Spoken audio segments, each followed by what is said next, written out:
sagalee qeerrooti. Sagaleen qeerroo torbaanitti guyyaa 3 diddaa uummata Oromoo fi saboota cunqurfamoo empire biyyattiin mara akkasumas shira mootummaa abbaa irree wayyaanee kan gabaasu. Kun sagalee qeerrooti.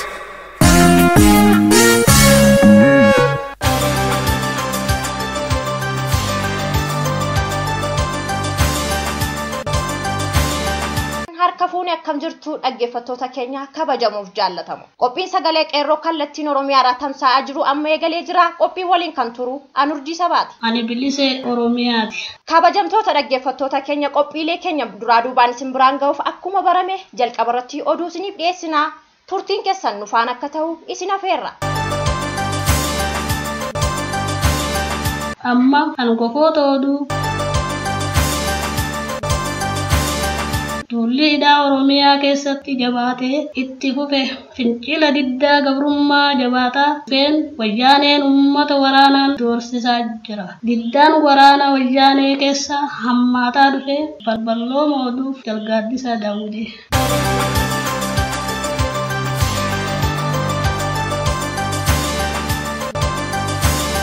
mootummaan abbaa irree wayyaanii sodaa filannoo dharaan kan dhiphate uummata Oromoo addatti dargaggoota mana hidhaatti ukkaamsaa jira. Lixa Shaggar magaalaa Amboo Gincii fi Busaa keessatti haalli kun daran kan hammaate dargaggoonni hedduun hidhamanii jiran. Isaan keessaa dargaggoo Waasiiwwan Qananii, Zariiwwan Kaasa'uun, Darajjii Hayilee, Shittoo Hayilee kanneen jedhaman magaalaa Busaa keessaa ukkaamsamanii jiran. Kana malees barataa Leellisaa Ifaa fi barataa Kumaa Tuujoo barnoota irraa qabamuudhaan magaalaa Gincii keessatti mana hidhaatti darbatamanii jiran. Hidhaan hammaatus fincilli daran akka jabaatee itti fufu qeerroon magaalota kanneenii addeessee jira. Oduu wal fakkaatu mootummaa wayyaanee Yuunivarsiitii Wallaggaa keessatti barattoota Oromoo qorannoon rakkisaa jirti. Barataa Murteessaa Kaasaa, barataa Injiinaringii waggaa 3ffaa, barataa Oromiyaa Moosisaa, barataa Injiinaringii waggaa 5ffaa, barataa Gadaalatii Dhaabaa, barataa Injiinaringii waggaa 5ffaa kanneen ta'an barattoota doorsifamaa jiran keessatti haammatamu. Hidhaa doorsisnii fi ajjechaan qabsoo Oromoo ni jabeessa malee duuba hin deebisuun dhaamsa qeerroo Yuunivarsiitii Wallaggaati. Fincilli diddaa gabrummaa Oromiyaa bakkeewwan garaagaraa keessatti adeemsifamaa jira. Oromiyaa Shawaa Lixaa, Wallaggaa fi Fichee keessatti uummatni gamtaadhaan wareegamtoota bara 2014 yaadachuudhaan fincila diddaa gabrummaa geggeessuu irratti mootummaan wayyaanee sodaa kanaan kan dhiphatte uummata waraana irratti bobbaasee sakatta'uu irratti argama. Addatti sakatta'insi olaanaan Naqamteedhaa kaasee hanga Geediyoo jiru hammaataa ta'uu maddeen oduu sagalee qeerroo gabaasanii jiran. Aadaa, duudhaa fi seenaa isaa irratti wareegama qaalii baasaa kan asiin gihee uummatni Oromoo ayyaana Irreechaas haala ho'aan irreeffachaa jira. Wallaggatti barattootni Yuunivarsiitii Wallaggaa fi uummatni magaalaa Naqamteedhaa ayyaanni Irreechaa haala ho'aan irreeffamee jira. Wayyaaneen sodaa filannoo irraa qabduun uummatni akka hin irreeffatne danqaa taatullee uummanni fi barattoonni gamtaadhaan shira diinaa irra aanuun irreechi arfaasaa irreeffatamee oolee jira.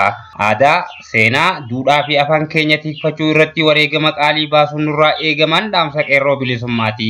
Waldiddaan waraana wayyaanee keessatti eegalee hammaataa ta'aa dhufu maddeen oduu sagalee qeerroo gabaasan.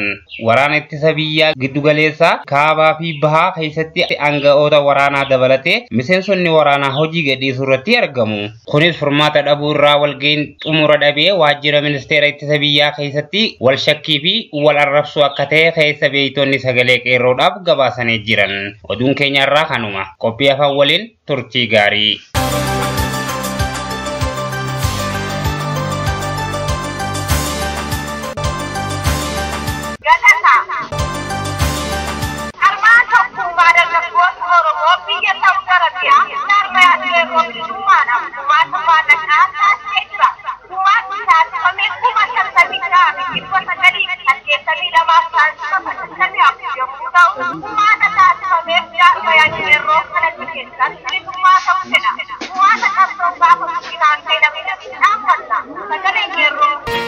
Alaba Oromo, Oromo, ya ibtu hangatu, uyanke gaera, akadida batu, uyanke gaera, akadida batu.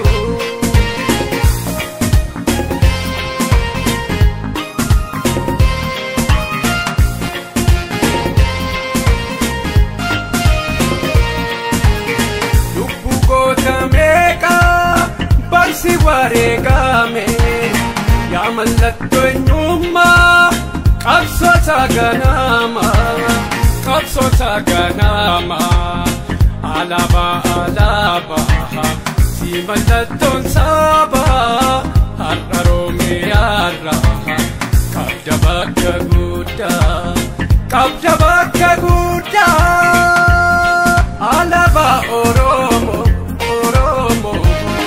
yaa ibtuu hangaatu guyyaan kee ga'eera akkati dhaabbattu guyyaan kee ga'eera akkati dhaabbattu.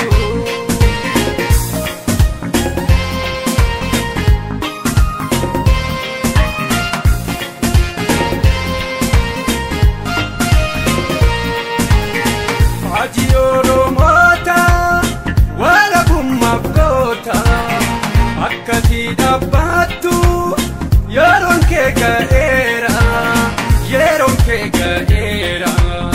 kan silaa balfiinu laalameenuu balfa alaabaan Oromoo har'a muudamuuf har'a dhaabbachuuf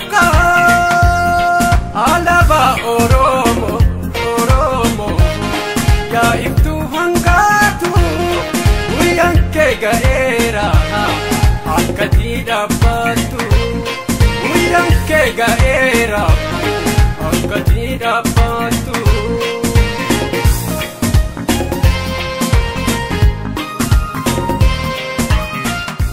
Egaa dhaggeeffattoota keenya qophiilee keenya guyyaa har'aa kanumaan raawwata. Qophii itti aanutti hanga walitti deebinutti nagaan tura. Injifannoo uummata Oromoof gadaa bilisummaati.